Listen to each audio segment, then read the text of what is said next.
big week in front of us. Another divisional game here. Green Bay got to go up there and obviously play an outstanding Green Bay Packers team that went to the conference championship game. Team that's got a great amount of talent, some great players, and are just doing a really good job. So for us, we're obviously hitting this on the field today. We'll be out without pads on today, kind of working some different aspects of the game. A couple guys that probably be out for practice. They might be out there to start, and we'll see what it looks like. Hunter Bryant, Kenny Galladay, Trufant probably won't do anything. Darrell Roberts, Vaitai, and Nick Williams will be out there. We'll see how it goes at the start of practice and progress forward from there. So those are kind of the major ones for us from that standpoint. We added Chris Jones, a defensive corner, onto the roster. Obviously, we Justin going on short-term IR yesterday. That's pretty much it for the roster. And we'll just dive into Green Bay. Start us off, Larry. Good morning, Matt. With no fans in the stands, how does that add another wrinkle in terms of communication with your players, maybe not shouting things that you would normally to them during the game because they can hear you across the field? Yeah, I mean, 100%. Definitely there's some communication on both sides of the ball that we're trying to make sure that we keep moving or change or signal or have different ways to get that out to everybody. With the first run at it here this past weekend, definitely was a situation where we can hear a lot more maybe than what we anticipated before. So we got to do a good job of keeping that moving from that standpoint. Chris? Morning, Matt. Morning. So you've talked a lot, and Corey talked yesterday when we talked to him about, just sort of how the pass rush and coverage really, marriage, there's a marriage there, everything, you have to look at everything as a whole. But I guess I'm wondering how you evaluate the pass rush on its own then. Can you explain just sort of after a game, when you're looking at it, what sort of things you're trying to evaluate there as opposed to taking everything together? Yeah, sure. I mean, I think, you break it down in different stages, rushes where you're just looking at the individual technique and maybe the particular offensive set and the defensive pass rush move and how effective that was, trying to take into account the situation, but the individual itself. Then you look at the scheme rush on top of it. Maybe it's two guys working together. Maybe it's how a particular attack point that we might have in a protection scheme. Not everything is usually one-on-one blocks. There's usually five normal defenses, 4-man rush, 5-man blocking with a chip help of a sixth running back or something like that. So there's going to be guys that are 2-on-1. There's going to be guys that are 1-on-1. We're going to try to read different slide protections and be able to take advantages of the, call it the break points where the slide goes and try to use some natural sort of games at that point to be able to create pressure in the middle of the pocket. So you evaluate all that first, the individual technique, and then the pass rush against the protection itself. We usually call that 5-on-4 just to see what that looked like. And then, incorporate what is the game situation? Is it an early down? Is it a play action transition? Is it a drop back pass? Is it 90s? Is it, a 3-step? Is it, something that may be a third down and shorter versus third down and medium? Because then that all goes into the game plan rush. If you have a longer time to get to the quarterback based on the down and distance, then we can do maybe a little bit more of an elaborate sort of pass rush game or pass rush move. If it's a situation where the ball's coming out faster, then the pass rush tends to be a little bit more vertical and push into the pocket, trying to get in the throwing lanes. So it's kind of multi-layered there. And then obviously the coverage, and then you add that in to the last factor. But you certainly look at the individual effort and the individual one-on-one production first. Mike? Yeah, hey, Matt. I'm curious with the new injured reserve rules and how that's changed. What goes into making the decision to put a player on IR versus not? Because before it seemed fairly cut and dry of the guy's really hurt, he's there. If not, you're going to wait it out.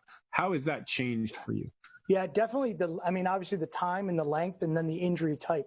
So certainly with, let's just go in the shorter term of it. If we have some of maybe the pulls and the strains that we've had in some of the soft tissue injuries that we know are in the, call it 10 to 14 day window, then obviously the short-term IR is something that doesn't really help us, and obviously the times are all approximate. Everybody's body heals differently, so you just try to go off general injury information there. Then there are going to be, in just staying with soft tissue injuries, for instance, the soft tissue injuries that might be the 4 to 6 to 6 to 8 week windows. And then you really got to gauge, okay, what is the value of the short-term situation versus the long-term situation. And, sometimes maybe if the guy's a quick healer, sometimes if the guy can come back early, or if they're not, if it's something that's not obviously non-surgical situations here is what we're talking about. And then obviously, the ones that are major that require surgery or longer timelines, then, you move into the next category from there. But I think it's really been a very interesting new rule for us from a standpoint of evaluating guys that maybe in the past were 4-week injuries that you would hold on to and you would wait it out, as opposed to the 3-week window and seeing where it goes from there. And even if you're off a week or two on the far end with the short-term IR, it's probably better for the player. And with corner, where Darrell Roberts pops up as limited today as well. At what point, how do you handle that when it's a position that you have so much kind of, I don't want to say rotation, but there's been so much movement in the last 2 weeks? I mean, you had 7 healthy corners on September 5th, and now I think there's, depending on Okuda, 3 of them, 2 that are healthy. How do you? Not a lot, yeah. Yeah. I think the big thing for that is, we've talked about this before, where we try to cross-train a lot of guys on our team, and certainly in the secondary, obviously there's corners, but there's safeties, and we know that there's going to be some cross-train packages that we can have with that and have those positions backed up. So, that's one way to do it. And we obviously have other players on our team that if an emergency situation, we could move over to there, and then we use our practice squad depth. And then, we identify like a guy like Chris Jones, who was with us before, a couple years ago, that we know that we liked and we weren't able to hold on to at that time, that we were able to bring back. And, we just go forward from there, and we look at timelines, understanding that maybe 1 week may look really not good, and we got to do the best we can that particular week. But maybe in 2 weeks with other things that are moving parts with some of the other injuries may look a lot better. And you just try to make sure you don't overreact 1 week, understanding the bigger picture of what it looks like down the road. Thanks. Yep. Kyle. I know, Matt, 2 questions for you. First, just on Okuda, he wasn't on your practice list. Is he going to practice today?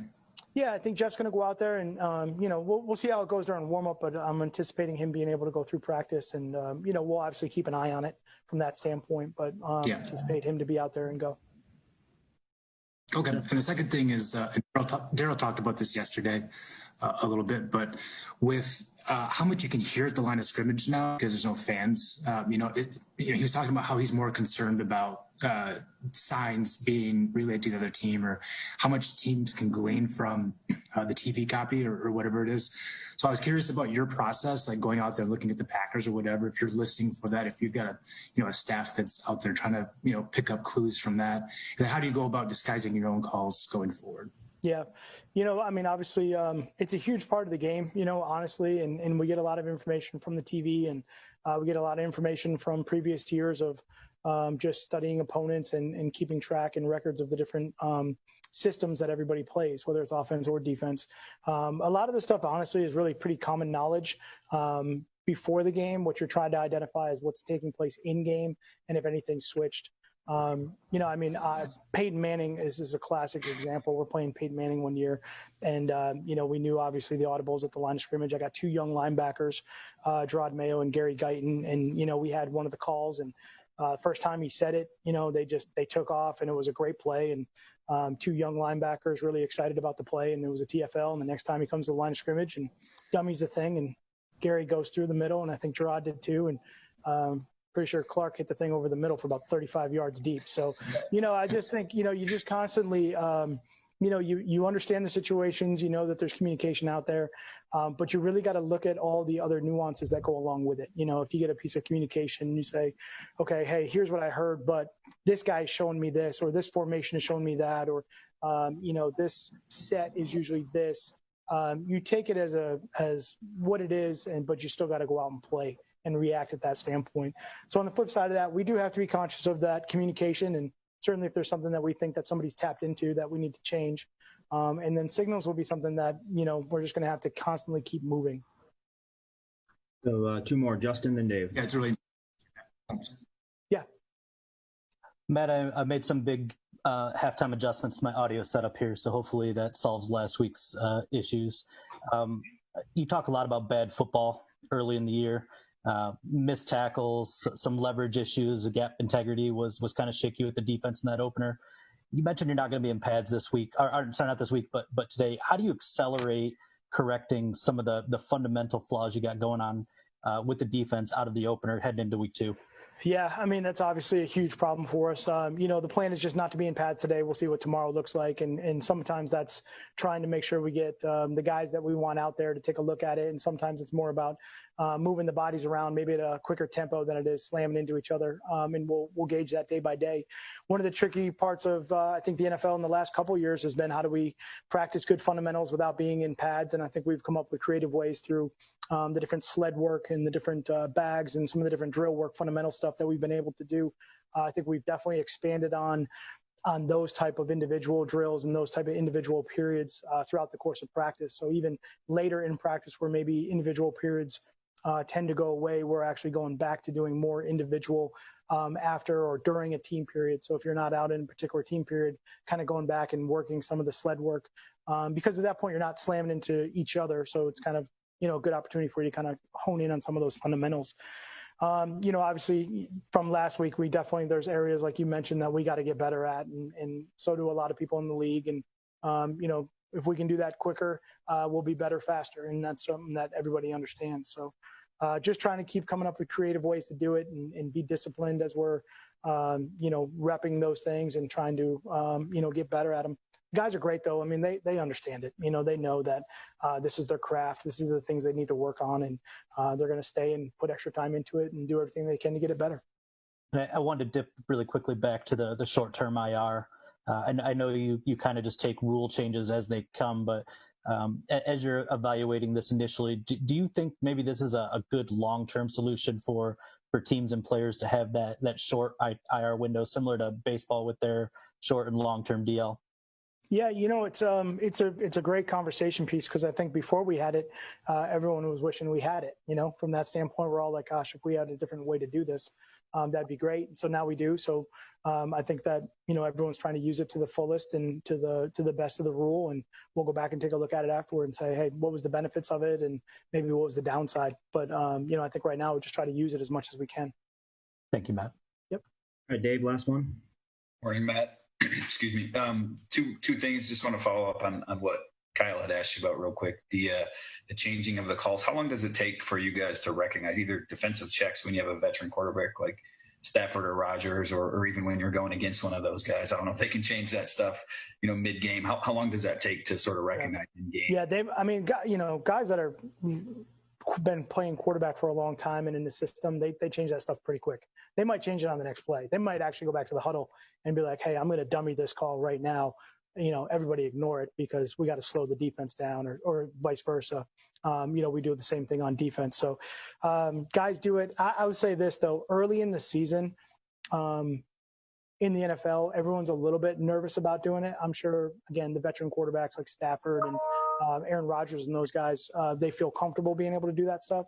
But sometimes when you have a lot of new players on the field and you have those situations where you're trying to make dummy calls, it definitely can bite you. It can definitely be, a tough situation. Now, 2009, it was the Saints. I mean, I won't forget this one. We got beat down there, but we had a particular blitz on and we were trying to dummy cadence a coverage call. And, the guy out in the secondary looked right at the safety and gave him the dummy signal back, and, it was all good. And then he played the coverage and went, and we had a guy wide open down the middle of the field. It was a touchdown. It was like 80 yards later. So sometimes there is a little bit of okay, let's just make sure everybody's on the same page. We'll build to that point. So week 2 is a little bit tough. So right now for us, let's just make sure we're being discreet when we use our communication and not give any of that away right away. Makes sense. The other thing I wanted to ask you about was just the dynamics of going on the road this week. I know it's totally different protocols than you're used to. So just from any conversations you've had with counterparts who've give you an idea of what to expect, how much of an emphasis is that week? Just the hotels, the meetings, the buses. How different do you expect things to be? Yeah, I mean, I think it's a great observation because honestly, I think through the month of September, no different than the off-season program and training camp, the first couple weeks, the first 3 weeks, as we get into all of it, because it is so new, there is so much that goes into making sure everybody knows what is happening those weeks. So there's some comfort level to what's being done, as opposed to kind of just springing it upon everybody, that it does feel like it takes away from just kind of our normal process. So be the same this week as far as how we get on the buses and how we get on the plane, and obviously for our guys, being able to fuel them properly for the game, and what that looks like, to the hotel situations, to the meeting spaces, and making sure that we're socially distant. The mask wearing that we have to do in the hotels and in common spaces that are more public than maybe our building. And sometimes we're just, we're at the mercy of the space that we're in. And then we got to work around those details too, which is, it's all just new challenges. I mean, our operations department, they're just phenomenal. Gina does a great job of coordinating and just giving us information, and making sure that we have, a bunch of different choices to keep everything moving in a way that'll help the team prepare. And really what you're trying to do is just eliminate the distractions. Everybody just wants to stay on their routine as much as they can. Even going to the stadium is going to be different. Each stadium will have a different locker room setup, and some locker rooms are a little bit tighter than others. And how does that affect guys in the locker room or coaches in the locker room? And all of it's just kind of new. I think part of it for us is good. The guys are used to adapting to all of it, but there is still kind of that, first time on the road, let's get it over with, and then it'll be much more comfortable the next time we have to go on the road. I don't know if you know this, but does Green Bay or Appleton, are there any restrictions on, size, like how many people you can have in a ballroom? Is there anything that will change, dramatically from your pregame or your night before stuff? Yeah. Yep. There are restrictions with all that stuff in the hotels, and a lot of it's based on the space that we have available to us, in trying to keep everybody distant, obviously with, just our general COVID testing rules and the contact tracing. We have to make sure that we have enough space so that if something happens, the contact tracing doesn't, affect us too from that standpoint. So all of the setups have to be a little bit different than what they've been in the past. And some of the space is definitely different. And some of the meeting times are different. Even I know it's not really what you asked, but on Monday for us, that was entirely new for us to do a team meeting the day after a game virtual, and not be able to actually get in there and, coach the guys in person or show the video in person where, as the head coach, I'm trying to correct the game. And, maybe the video is skipping a little bit. Maybe I fear that a coaching point might be lost because the translation of the video through the Zoom call isn't necessarily on point. And obviously everything is, done after that with the position coaches in smaller groups. But, it's an unsteady, uneasy feeling from that standpoint until we get used to it, which we will. And then, we'll be okay. Appreciate that. I figure Green Bay is someplace you're used to going, and it may be totally different. So it definitely is. It's going to be, and we know that. We've actually tried to make some adjustments, like I said, ahead of time, anticipating some of that stuff in the spring. So we'll see how that looks. Great. Thank you. Yep. Thanks, Coach. Thanks, everybody. Thank you, Matt. Understanding that it doesn't matter if you lose it by 10, lose it by 10, whatever it is, lose a close one, win a close one. You got to move on to the next one. Lucky for us, Green Bay gets our attention pretty quick. A division opponent at their place, played really well week one, a really good football team. I know, from the offensive side of the ball, they've got a extremely talented defense, and they're really talented on, obviously, at their offensive, side of the ball as well. So we've got our work cut out for us. They get our attention pretty quick. It's obviously nice to get back out on the practice field, throw the ball around, hand it off, do all that kind of stuff, get you back into the groove of playing, and, help get that taste out of your mouth and go. Thanks, Matthew. All right, Mike. Hey, Matthew. I forgot where I read this, but it actually made me think of something. I'm curious what you think of it. Throughout your career, you've been asked to do so much in terms of fourth quarter comebacks and needing to lead this team. Does that sometimes get in your head in certain positions of just like, I feel like I need to get this done. I feel like I need to do this, and maybe push things a little bit late in games just because of you had to do it so much throughout your career? I don't think so. I think the way you win those games is just doing the fundamental things right, and do them in crunch time. That's the biggest thing. Sure, there's going to be some plays that you make that aren't drawn up the way, coach maybe drew it up. But the majority of the time, we're just executing plays with good fundamentals and technique late in games. And if you can do that as a team and as a unit, you're going to win more than you lose in the fourth quarter. And, just something that we've got to continue to try and do, myself included. Got to try to do that at a high rate. And now that you've been able to watch the tape, were you able to see more out of Adrian Peterson than what you thought you might see? I had a pretty good view on Sunday, and it looked pretty good to me.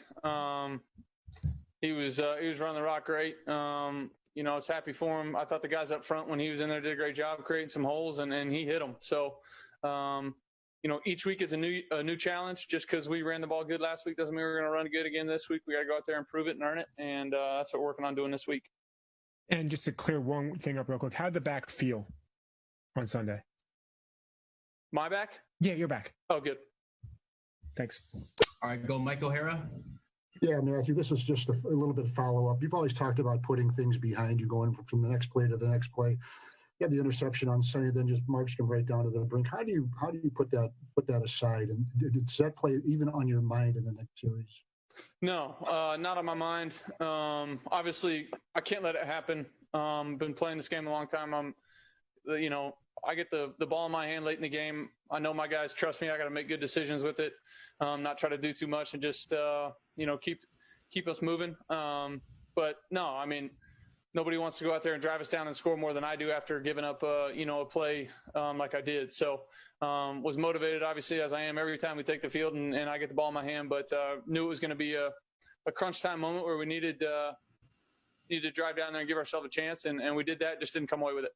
And this is another one about the Green Bay series. The first half of your career, they certainly had your number like they did for a decade and a half before you got here. But after that turn, what did it feel like just playing them when it's just another tough game against a division opponent when you've beaten them, they've beaten you? It's not this 30-year losing streak or whatever.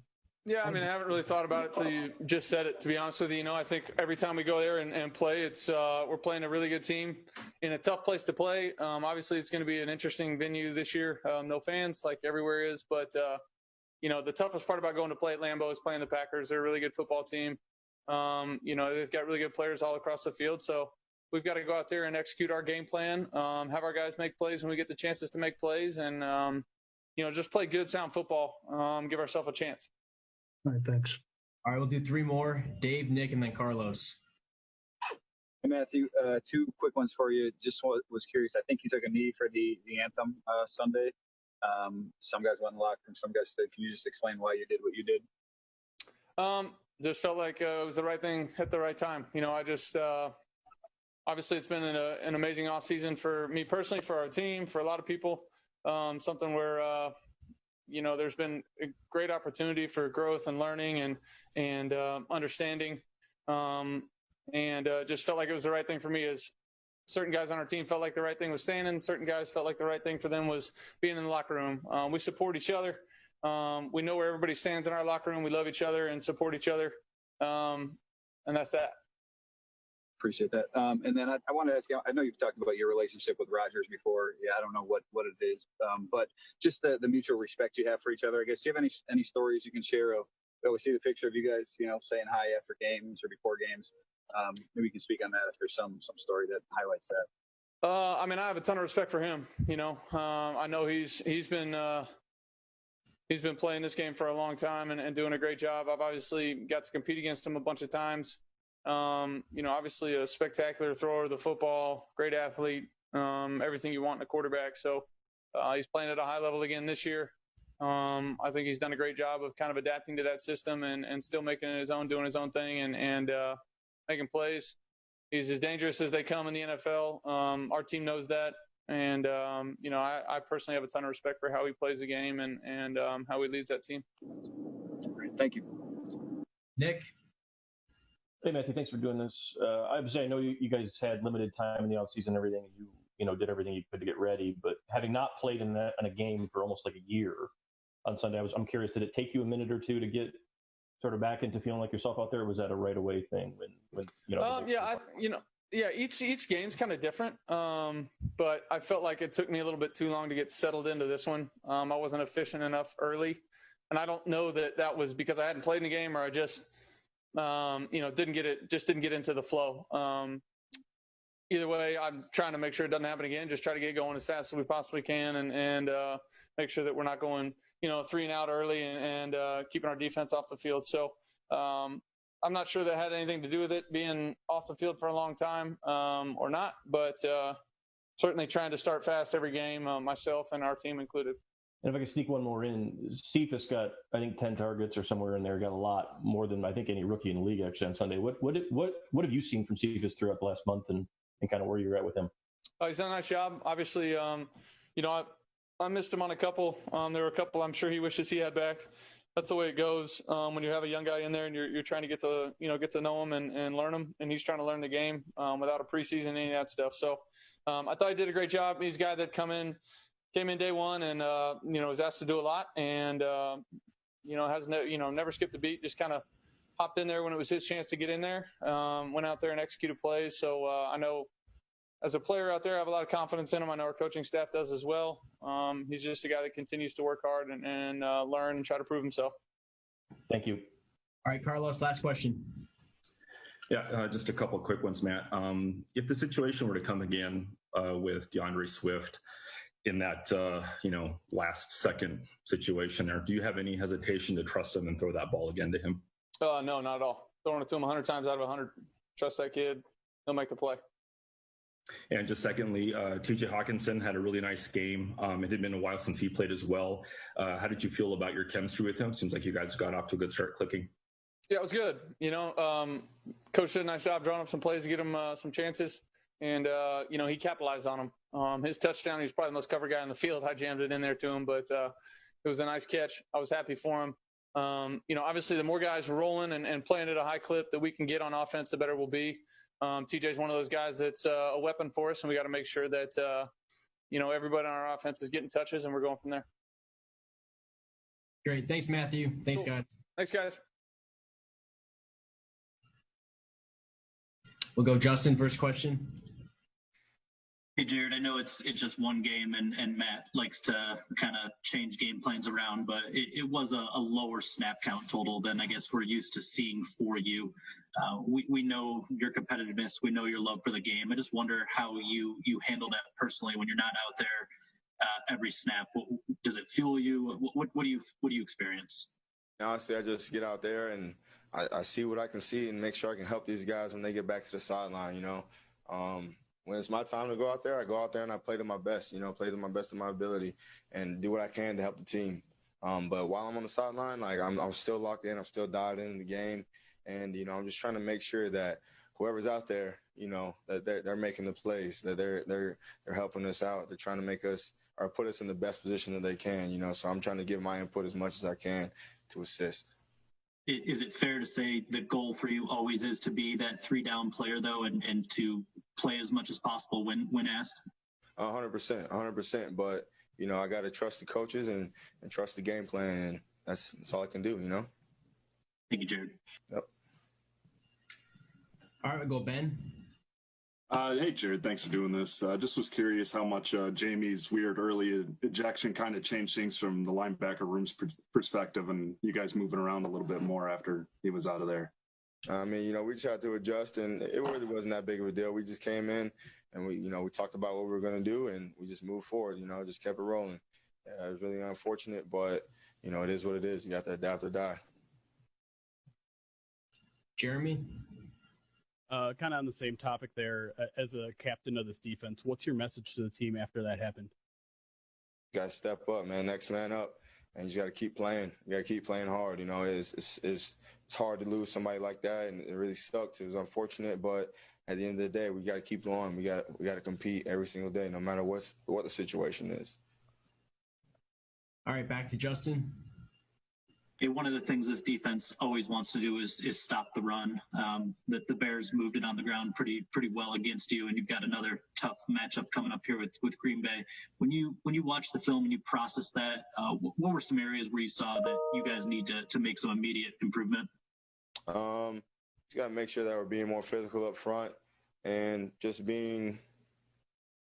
honestly being more stout, man. We were giving up a lot of creases in there, and just an area that we have to help out is with the linebackers coming downhill, feeling a little bit quicker and just being more stout up front. We got it all adjusted, though. We know what we need to do. We seen where we messed up at, and we made some adjustments during the game that really slowed it down. But we need to just continue to make those improvements during this week of practice so we can go out Sunday versus the Packers and not really have a lull, just go out and start fast on these guys. We always talk about chemistry on the offensive line or our chemistry in the secondary. What is the chemistry between the linebackers in the second level and getting used to maybe some of the new guys playing in front of them, whether it's Danny or Nick up there? How much or how long does it take to kind of build that chemistry for you guys? We got a lot of reps during camp. And, every single day we're always communicating basically, hey, man, how do you like to play like this? How do you like to play this? So I know, do I need to be faster? Do I need to stay back? Whatever, whatever it might be. Just constantly communicating. It takes time, just as any other relationship will. But, it's one of those things that we got to get going on and, continue to grow right now as fast as possible. So. All right, Dave.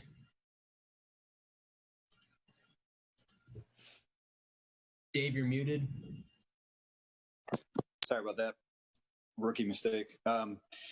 We've asked your coaches about this a little bit, but I was curious about the dynamic of playing with no fans in the stands and just how that changes the calls you have to make, if you have to be careful about what you're saying, what else you can pick up from the offense. Maybe you can just speak to sort of all that dynamic.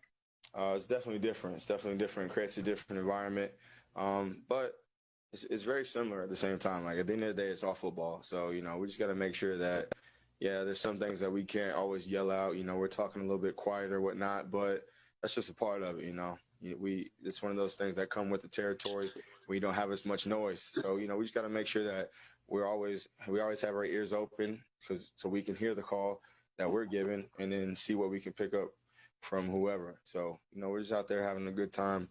It's weird, of course, to not have fans in there and creating that environment that we're all so used to. But at the end of the day, we just get back to what it is, and it's football, How much easier was it to hear things? And is there something that you heard, from whether it just be a player or quarterback making a call that maybe you wouldn't have in different years?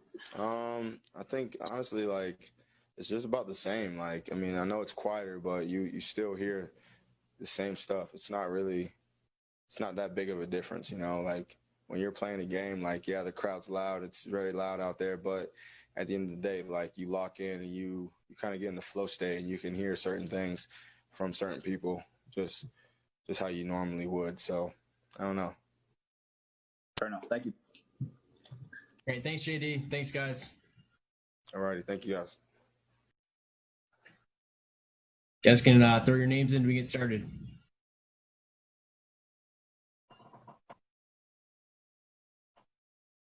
Justin?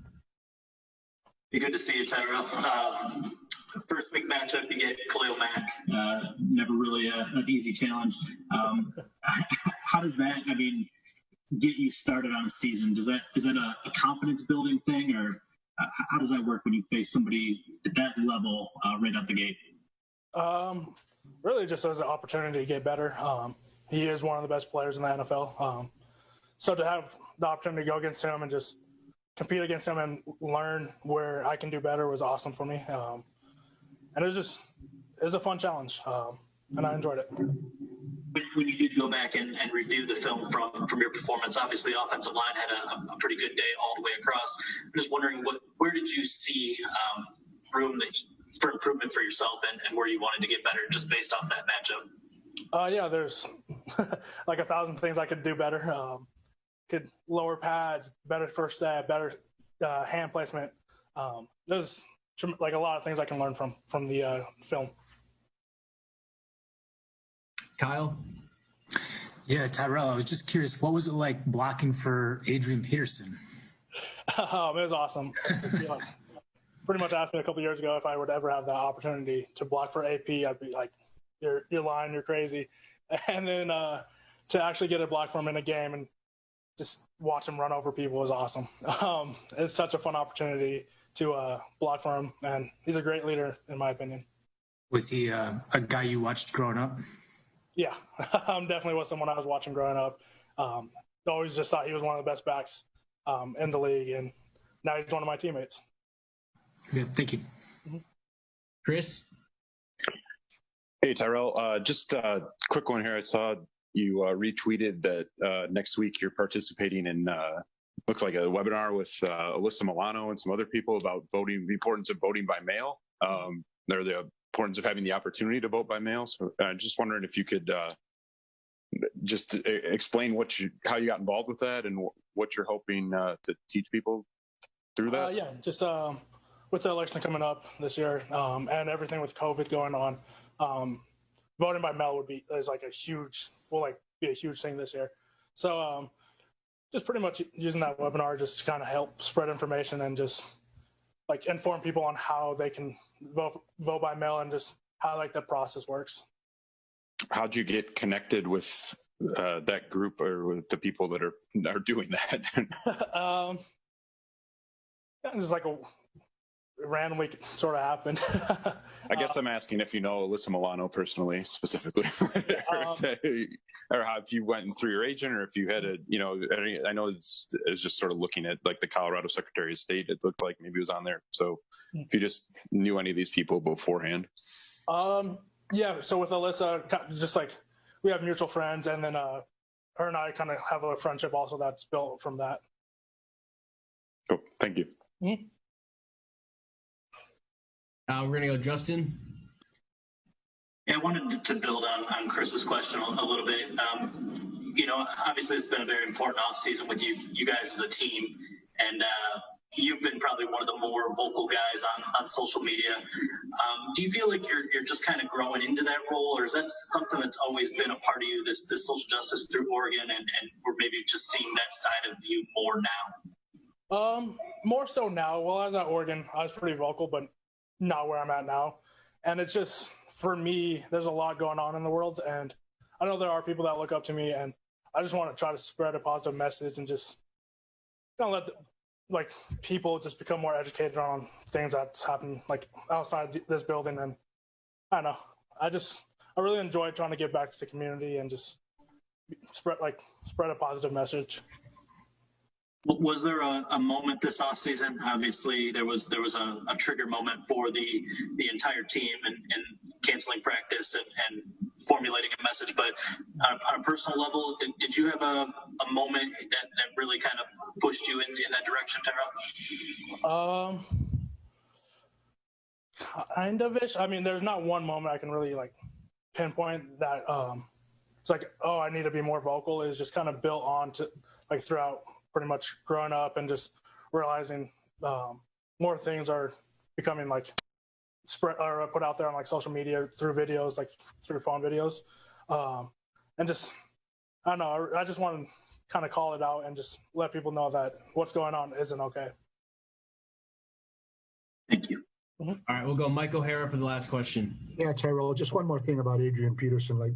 I'm just saying, we see all that energy out on the field. Does he talk in the huddle at all? Anything like after a play, point something out, encouragement, stuff like that? Or is he quiet in the huddle? It kind of depends. But you can even just look at him and you just know and have a feeling that if you give him the rock, he's going to run over whoever's in front of him or do his best to. And it's awesome to have that in the huddle, and just his presence in the huddle is awesome. All right, cool. Thanks, man. Of course. Great. Thanks, Tyrell. Guys, we'll have Will Harris up next.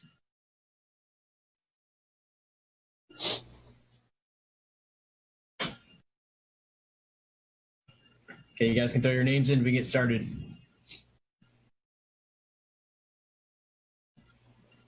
Justin? Yeah, well, we don't know how the injury situations are going to shake out in the secondary this week, but I'm just wondering, with how many three safety looks we saw against Chicago, how much, depth do you think that package can provide with you, Tracy, and Duran out there? I mean, it's good having those guys out there with me. We're very confident in the DB room, especially, with, me, Tracy, and Duran. We all play well with each other, and we play well. We complement each other well. So, pretty much we're ready to do whatever it takes, whatever we're asked to do, ready to roll. I don't know how much you can say about it, but you said you guys complement each other well. When you guys are all on the field together, how do those skill sets mesh together, in your opinion, with just the three of you? I think that, when all three of us on the field, or just in general in the game, I think it's a good combination of, of wisdom, experience, and different playing styles. And I think that when we get in, the game, there's a nice competitive nature. Like all of us, all three of us are very competitive. So when we're in the game together, it only makes it. We feed off each other's energy. So, Dave. Hey, Will, can you take me back to last year a little bit, and just what was it like for you as a rookie to play Aaron Rodgers, to play some of the best, quarterbacks, guys that you watched, obviously coming up, trying to figure out what it might be like for a rookie like Okudah this week to face these great quarterbacks? Right. I mean, it's definitely different, especially, when it's your first time playing them. You kind of got to, get a feel for it. You got to get settled into the game. But at the end of the day, we're out there playing football.